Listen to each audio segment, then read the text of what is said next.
Hello friends, स्वागत है आपका फिर से आपके अपने channel A to Z job vacancies में।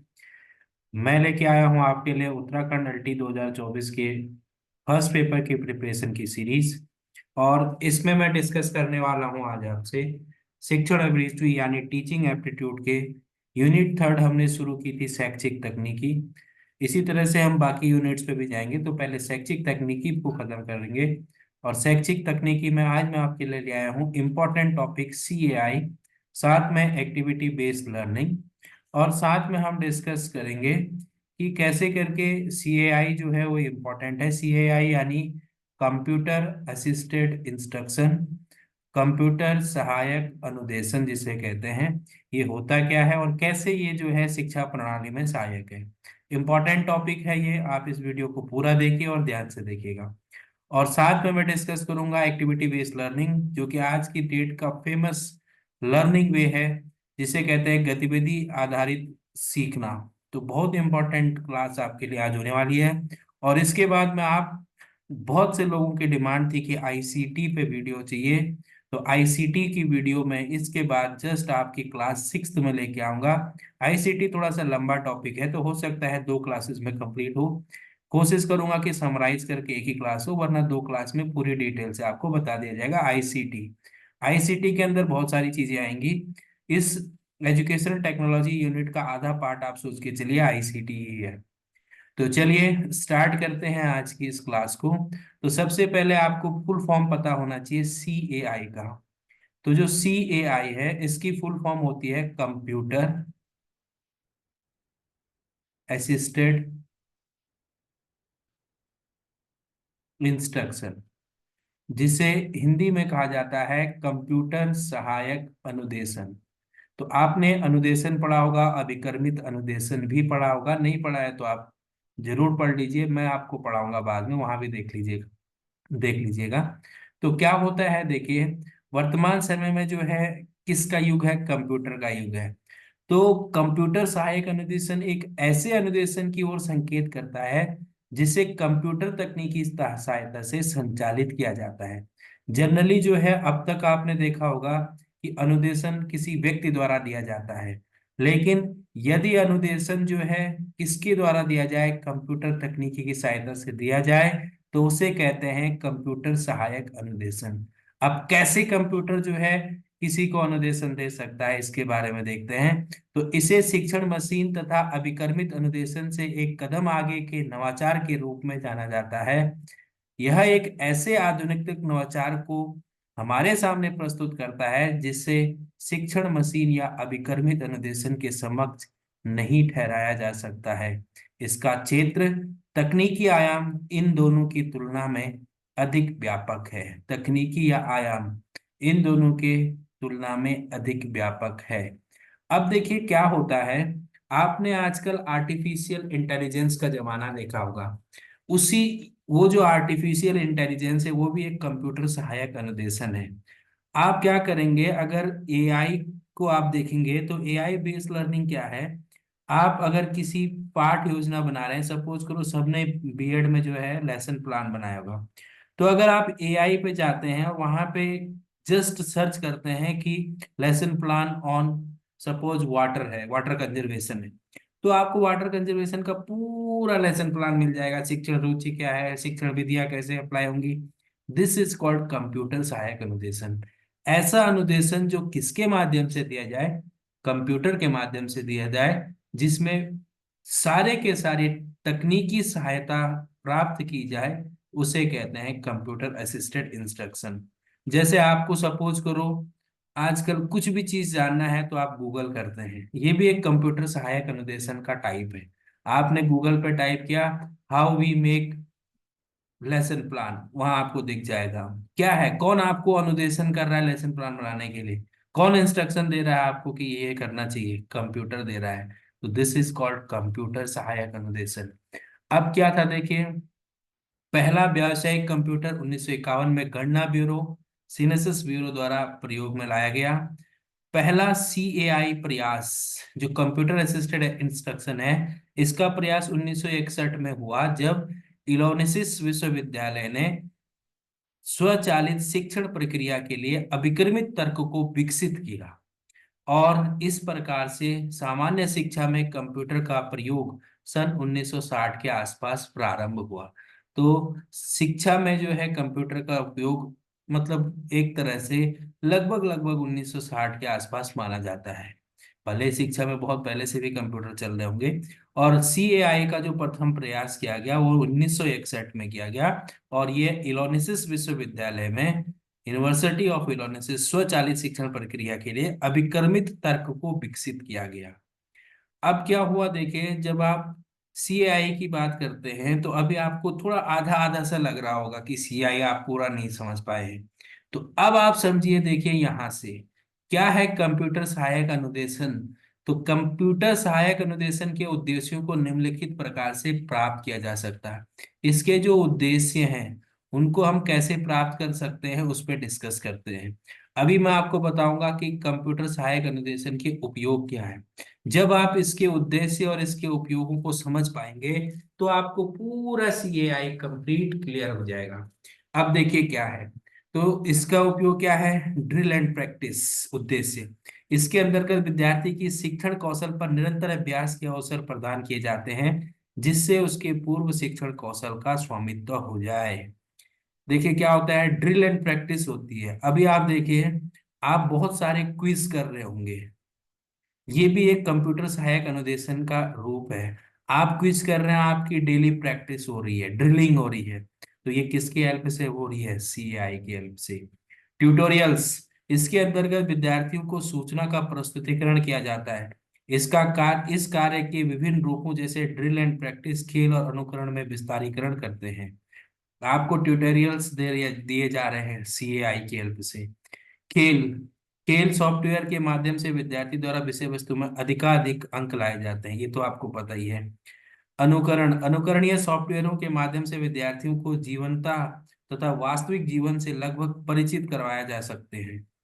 और उसके बाद इंपॉर्टेंट चीज आती है खोज। विद्यार्थियों की एक विषय वस्तु से संबंधित खोज करने की चुनौती देना, जैसे संकलन, विश्लेषण, तुलना और मूल्यांकन आदि। अब आपने क्या कहा, बच्चों को कहा कि आप डेटा तैयार करके लाओ कि आपके गांव में जो है कितने लोग 60% से ऊपर जो है मार्क्स वाले हैं गांव में, पढ़े लिखे 10th में। तो इसको कलेक्ट करने के लिए आप गए गांव में, आपने जो है एक एक्सेल सुना होगा सॉफ्टवेयर, उस एक्सेल में डेटा को फीड किया। उसके लिए आपने बार ग्राफ बनाया। तो ये क्या है, आपने जो डेटा कंप्यूटर में डाला उसके अकॉर्डिंग कंप्यूटर ने सारी चीजें आपके लिए तैयार कर दी। तो आपको जो इंस्ट्रक्शन दिए किसने दिए, कंप्यूटर असिस्टेड इंस्ट्रक्शन दी मिले। तो ये होता है कंप्यूटर असिस्टेड इंस्ट्रक्शन। समस्या समाधान, इससे विद्यार्थी में समस्या समाधान का कौशल विकसित होता है। समस्या समाधान के सॉफ्टवेयरों के द्वारा विद्यार्थी को बहुत सारी घटनाओं पर उनकी प्रतिक्रिया के परिणामों को दिखाया जा सकता है। जैसे आपने क्या किया, आपने देखा होगा बहुत सारी मूवीज होती हैं, तो मूवीज को दिखाया जाता है, या बहुत सारी घटनाओं को जब आप क्या करते हैं यूट्यूब में वीडियो को कलेक्ट करते हैं, उन वीडियोस को यहाँ दिखाया जाता है। तो ये क्या है, कंप्यूटर असिस्टेड इंस्ट्रक्शन से। अब बात करते हैं कंप्यूटर सहायक अनुदेशन के उपयोग की। तो सबसे पहले शिक्षण और निर्देशन में, यह व्यक्तिगत अनुदेशन का उच्च उपकरण है। प्रत्येक विद्यार्थी की अलग अलग प्रकार की प्रारंभिक व्यवहार होते हैं। वे सभी एक ही विषय वस्तु को विभिन्न अनुदेशन सामग्री से अध्ययन कर सकते हैं। अतः विद्यार्थी के प्रारंभिक व्यवहार के अनुसार कंप्यूटर निर्माण करता है कि उसे कौन सी अनुदेशन सामग्री दी जाए। अच्छा, एक चीज आपको मैं बता दूं कि कंप्यूटर असिस्टेड लर्निंग क्या है। देखिए आजकल आप एलटी की तैयारी कर रहे हैं, तो आपको ना जब आप 2-3 वीडियो एलटी के देख रहे होंगे, किसी भी चैनल से देख रहे हैं, सपोज मेरे चैनल से देख रहे हैं, किसी दूसरा चैनल आपने सिलेक्ट किया हुआ है उससे देख रहे हैं, तो अपने आप आपको ना वहां पे एलटी 2024 की प्रिपरेशन की बाकी वीडियोस भी दिख रही होंगी। जो आपने सब्सक्राइब नहीं किया वो भी दिख रही होंगी, जिसको आप नहीं देखना चाहते वो भी दिख रही होंगी। तो ये क्या है, यही कंप्यूटर सहायक अनुदेशन है। कंप्यूटर आपकी आपकी क्षमता को जान रहा है, आपकी जरूरत को जान रहा है, और उसके अकॉर्डिंग आपको सारी चीजें प्रोवाइड कर रहा है। या आपने एक चीज देखा होगा, सपोज करो आप अमेजोन से एक जूता खरीदना चाहते हैं, तो आपने शूज सर्च किए, वो देखा, ये देखा, ये देखा, सब कुछ देखा। अब आप थोड़ी देर बाद अपने फेसबुक पेज पे जाना और फेसबुक ओपन करना, तो वहां आपको फिर से दिखेंगे कि आपको जो है शूज की ही चीजें दिख रही होंगी। ये इस वेबसाइट से या इस पर्टिकुलर मार्केटिंग ऐप से जो है आप शूज खरीद सकते हैं, ये खरीद सकते हैं, ये चीज आपने महसूस की होगी। दिस इज कॉल्ड कंप्यूटर सहायक अनुदेशन। कंप्यूटर आपको निर्देश दे रहा है, अनुदेश दे रहा है कि आप जो है यहाँ से खरीदिए, इससे खरीदिए। क्यों? क्योंकि वो आपकी आवश्यकता को जान चुका है। तो यही चीज यहाँ कह रहा है कि कंप्यूटर अनुदेशन क्या करता है कि विभिन्न तरह के बच्चों को सीखने के तरीके को जान लेता है, किससे उसको समझ में आ रहा है, उसी तरह की सामग्री उसको प्रस्तुत करता है। दूसरा है, देखिए, शोध कार्यों के दत्त प्रसंस्करण में। शोध कार्य अगर आप रिसर्च कर रहे हैं तो रिसर्च में तो कंप्यूटर अनुदेशन का बहुत बड़ा उपयोग है। सबसे बढ़िया उपयोग होता है रिसर्च में आंकड़ों का विश्लेषण करना।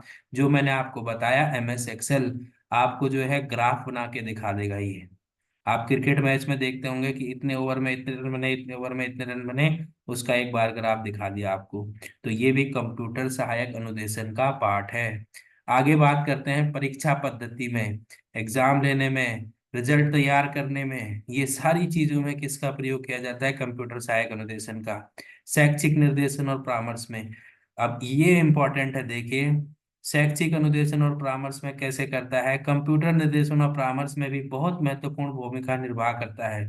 कंप्यूटर के द्वारा विद्यार्थियों के निदानात्मक शिक्षण के पश्चात ज्ञात कमजोरियों के अनुरूप उपचारात्मक निर्देश दिए जाते हैं। छात्र साथ ही छात्राध्यापक को व्यावसायिक निर्देश भी दिया जा सकता है। तो कंप्यूटर की हेल्प से आप ये जान सकते हैं कि किस बच्चे को किस तरह की एबिलिटी के अकॉर्डिंग उसको, व्यक्तिगत डिफरेंसेस के अकॉर्डिंग उसको क्या करना है? हेल्प करना है। तो ये सारा काम कौन कर रहा है? कंप्यूटर सहायक अनुदेशन कर रहा है। और इसकी लेटेस्ट खोज जो मैं आपको बता दूं, वो है आपके पास AI based learning, artificial intelligence based learning. वो आपको पूरी चीज बता देता है कि आपको कैसे करके किसकी स्टडी करानी है। तो ये था आपका कंप्यूटर सहायक अनुदेशन। होपफुली आपको अब क्लियर हो गया होगा कि कंप्यूटर सहायक अनुदेशन क्या है। अगर मैं सीधे शब्दों में कहूं तो कंप्यूटर की शिक्षा में जो प्रयोग हो रहा है वो सब कंप्यूटर सहायक अनुदेशन के अंतर्गत ही आ रहा है। अब बात करते हैं इम्पोर्टेंट अंतः क्रिया विधि। अब देखिए, मैं केवल इंटरेक्शन मेथड और एक जो है मैंने गतिविधि विधि केवल चुनी है। बाकी विधियां आप जानते हैं, बहुत सारी विधियां, आगमन विधि, निगमन विधि, ह्यूरिस्टिक विधि, इन सबको आप जानते हैं। और अगर नहीं भी जानते हैं तो इनका वीडियो मैंने आपके लिए बनाया हुआ है। कौन उसके प्रतिपादक थे, कौन क्या थे, सब कुछ मैंने बनाया हुआ है। तो वो आप इस, यही टीचिंग एप्टीट्यूड की जो प्लेलिस्ट है मेरी, वहां जाके देख सकते हैं, क्योंकि मैं आपके टाइम को वेस्ट नहीं करना चाहता हूँ। अगर पहले से वो चीज बनी हुई है तो आप वहां देखिए, वो पहले के सिलेबस में थी और आपके सिलेबस में भी है। बस उसमें एक चीज जो मैंने डिटेल से आपको नहीं बताई है, वो है दल शिक्षण, टीम लर्निंग। वो मैं आपको बाद में बता दूंगा।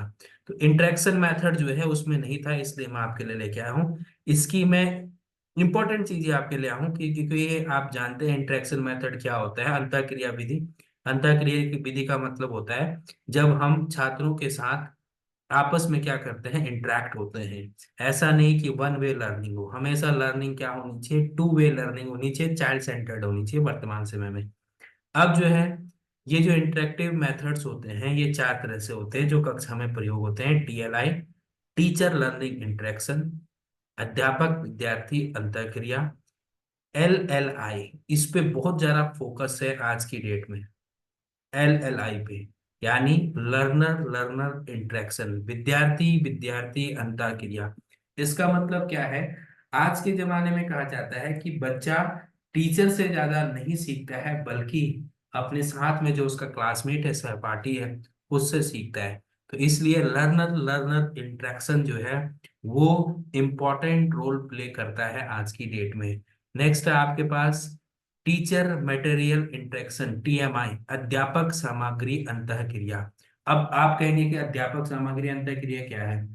आदमी जो आपका शिक्षक है, अध्यापक है, टीचर है, उसके पास जो स्टडी मटेरियल है उनसे भी उसका इंटरेक्शन होना चाहिए। जैसे ये मैं एक पीपीटी लेके आया हूँ आपके लिए। इस पीपीटी में क्या हो रहा है, मैं आपसे इंटरेक्ट हो रहा हूँ और साथ में इस पीपीटी से भी इंटरेक्ट हूँ, मैं इस मटेरियल से इंटरेक्शन ले रहा हूँ। कैसे कि जब तक मैं इस मटेरियल को अपने दिमाग में सेट नहीं कर पा रहा हूँ, तब तक मैं आपको क्या नहीं बता पाऊंगा, अच्छे से चीजों को नहीं समझा पाऊंगा। आगे है एलएमआई, या आप इसमें एक तरह से ये देख सकते हैं कि जैसे टीचर्स अच्छे से इंटरेक्ट कर रहा है, या टीचर जो है अच्छे से मटेरियल को क्या कर रहा है, प्रिपेयर कर रहा है। अब आपके पास है लर्नर मटेरियल इंटरेक्शन, विद्यार्थी सामग्री अंतःक्रिया। तो विद्यार्थी के लिए भी ऐसी सामग्री होनी चाहिए जिससे वो इंटरेक्ट हो पाए, उस चीजों को सीख पाए। विद्यार्थी जब अंतःक्रिया में सम्मिलित होते हैं तब शिक्षण विधि बहुत ही अधिक प्रभावी हो जाती है। इस विधि में शिक्षक व्याख्यान करते हुए छात्राध्यापक के मध्य अंतःक्रिया को ट्यूटोरियल में अथवा छोटे छोटे समूह में प्रारंभ करता है। अब क्या होता है, जैसे आप क्लास में पढ़ा रहे हैं, तो आप क्लास में पढ़ा रहे हैं तो बच्चे को हमेशा अपनी क्लास में क्या रखना, आपको इंटरेक्टिव रखना है। उससे बीच बीच में प्रश्न पूछने हैं, उससे ये जानने की कोशिश करनी है कि उसको कितना समझ आ गया है, और ये भी जान सकते हैं कि उसको टॉपिक से कितना नॉलेज है। तो ये थे आपके चार टाइप, टीएलआई, एलएलआई, टीएमआई और एलएमआई। ये आपको कोई नहीं बताएगा, इसकी मैं गारंटी लेता हूँ। आगे बढ़िए अगले अगले टॉपिक की तरफ, जो आज का लास्ट टॉपिक है, गतिविधि आधारित शिक्षण, activity based learning, most important method. आप अगर प्राइवेट स्कूल में पढ़ा रहे होंगे तो आपको पता होगा एक्टिविटी बेस्ड लर्निंग कितनी इंपॉर्टेंट है। और एक्टिविटी बेस्ड लर्निंग की दो चीजें आपको कोई नहीं बताएगा, ये आप मुझसे लिख के ले लीजिए। एक है कि इसकी प्रवृत्ति कैसी होती है, उस पर मैं डिस्कस करूंगा अभी। तो क्या होता है एक्टिविटी बेस्ड लर्निंग, जो विद्यार्थी स्वयं कार्य करते हैं वह अधिक अच्छा समझते हैं और उनको याद भी अच्छा रहता है। इस शिक्षण विधि में विद्यार्थी सक्रिय रहकर स्वयं करके सीखते हैं। इस पद्धति का प्रयोग पाठ्यक्रम के सभी विषयों के लिए किया जा सकता है। इस विधि का प्रयोग करते समय यह ध्यान रखना चाहिए कि पाठ को समाप्त करने में साधारण रूप से निर्धारित समय से अधिक समय ना लगे। देखिए मैंने इसी में सब कुछ आपको देने की कोशिश की है कि गतिविधि आधारित शिक्षण की उपयोगिता क्या है, इसको यूज कैसे करना है और इसकी लिमिटेशन क्या है। अभी मैंने यहाँ पे एक चीज बोली कि जो आपका गतिविधि आधारित शिक्षण है, इसको यहाँ से देखिए, पाठ को समाप्त करने में साधारण रूप से निर्धारित समय से अधिक समय ना लगे। आपकी ये लिमिटेशन है कि आपको एक्टिविटी बेस्ड लर्निंग कराते टाइम इस चीज का ध्यान रखना है कि कहीं टाइम ज्यादा कंज्यूम ना हो। ऐसा नहीं कि आप केवल एक्टिविटी करा रहे हैं और पढ़ा नहीं रहे। एक्टिविटी के अंदर ध्यान रखिएगा, खेल आते हैं, विभिन्न प्रकार के प्रैक्टिकल आ जाएंगे, विभिन्न प्रकार का भ्रमण आ जाएगा, शैक्षिक भ्रमण। आपको पता होगा कि हर सरकारी विद्यालय में वर्तमान समय में शैक्षिक भ्रमण का क्या है, परियोजना है। आपको शैक्षिक भ्रमण के लिए ले जाना है। हर कार्यक्रम के लिए आपके पास क्या करानी है, कोई ना कोई एक्टिविटी करानी है। और उत्तराखंड सरकार में अगर आप बात करते हैं तो उसके लिए आपके पास कौशलम एक योजना है। जब आप टीचर बन जाएंगे तब आप इससे परिचित हो जाएंगे। तो कौशलम के अंतर्गत भी क्या होता है, आपको बच्चे के स्किल्स पे जाना है। जैसे सपोज करो आपने बच्चे को कविता पढ़ाई, तो अब बच्चे को कहना है कि आप हस्तलिखित और स्वलिखित कविताएं लिखिए। तो बच्चा दो चार कविताओं का कलेक्शन लिख के लाएगा, उसको चार्ट पे चिपकाएगा, उसको प्रदर्शित करेगा। ये है कौशलम। और यही आता है किसके अंदर, एक्टिविटी बेस्ड लर्निंग के अंदर।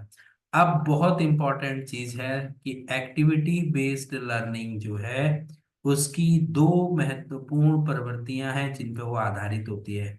एक है अज्ञात की खोज करना और दूसरा है ज्ञात को पुष्ट करना। ये दो इंपॉर्टेंट चीजें हैं किससे रिलेटेड, गतिविधि आधारित शिक्षण से रिलेटेड। तो गतिविधि शिक्षण से रिलेटेड इन दो चीजों का मतलब क्या है, देखिए, अज्ञात की खोज करना का मतलब जो बच्चे को पता नहीं है वो एक्टिविटी करा के बच्चे को पता कराना है। जैसे आप लैब एक्सपेरिमेंट करते हैं, तो आपको नहीं पता है कि ये कार्बन डाइऑक्साइड ही है, या आपके नहीं पता कि ये फलाना सॉल्ट है, तो उसको आप एक रिएक्शन कराएंगे, ये सब कराएंगे, उससे पता लगाएंगे। और दूसरा ज्ञान को पुष्ट करने का मतलब है कि जो नॉलेज बच्चे के पास है उसको मजबूत करना। तो ये है एक्टिविटी बेस्ड लर्निंग के इम्पोर्टेंट फैक्टर्स। अब बात करते हैं इनकी विशेषता क्या है। तो विशेषता सबसे पहली वही है कि स्व ज्ञान और अनुभव प्राप्त करने का अवसर मिलता है। बच्चा स्वयं से सीखेगा और वो जो है अपने अनुभवों द्वारा सीखेगा। अभी मैंने आपको एनसीएफ बताया था, उसमें भी सेम बात कही थी। इसीलिए इस चीज पे ज्यादा फोकस है आज की डेट में, गतिविधि आधारित शिक्षण पे, एक्टिविटी बेस्ड लर्निंग पे। बाल केंद्रित होती है। यह विधि विद्यार्थी को क्रियाशील बनाकर पाठ्य विषय में उसकी रुचि उत्पन्न करती है। तो बाकी सारे इसके पॉजिटिव एस्पेक्ट्स हैं, लेकिन इसकी दो लिमिटेशन आप हमेशा ध्यान रखिएगा। एक कि इसमें टाइम ज्यादा कंज्यूम ना हो, और दूसरा कि जो आपकी एक्टिविटी बेस्ड लर्निंग प्रोसेस है उसमें क्लास मैनेजमेंट का इम्पोर्टेंट रोल होता है। पता चला आप एक्टिविटी करा रहे हैं और बच्चे केवल एक्टिविटी करने में ही गोल हो गए, या आप बच्चे को जो है सपोज करो किसी चीज की प्रैक्टिस करा रहे हैं और उसमें एक खेल करा दिया आपने बच्चे को, तो ऐसा न हो कि आपकी क्लासरूम में खेल का माहौल हो जाए। खासकर अगर छोटी क्लास में आप एक्टिविटी करा दें तो बच्चे फिर आपको संभालने मुश्किल हो जाएंगे। तो ये क्या है, इसके ड्रॉबैक्स भी हैं। लेकिन इन सबको साइड रख के ये सारी इंपॉर्टेंट चीजें जो मैंने आपको बताई वो आपको देखनी है एक्टिविटी बेस्ड टीचिंग से। एक्टिविटी बेस्ड टीचिंग से इसी तरह का प्रश्न बनेगा, और इसमें दो इंपॉर्टेंट चीजें हैं कि यह जो है किस महत्वपूर्ण प्रवृत्तियों पर आधारित है। तो पहली है अज्ञात की खोज करना, और दूसरा है ज्ञात को पुष्ट करना। जो आपको ज्ञात चीजें हैं, नोन चीजें हैं, उसको मजबूत करना और अननोन के ऊपर रिसर्च करना। ये है आपका एक्टिविटी बेस्ड लर्निंग। तो ये थी आज की क्लास।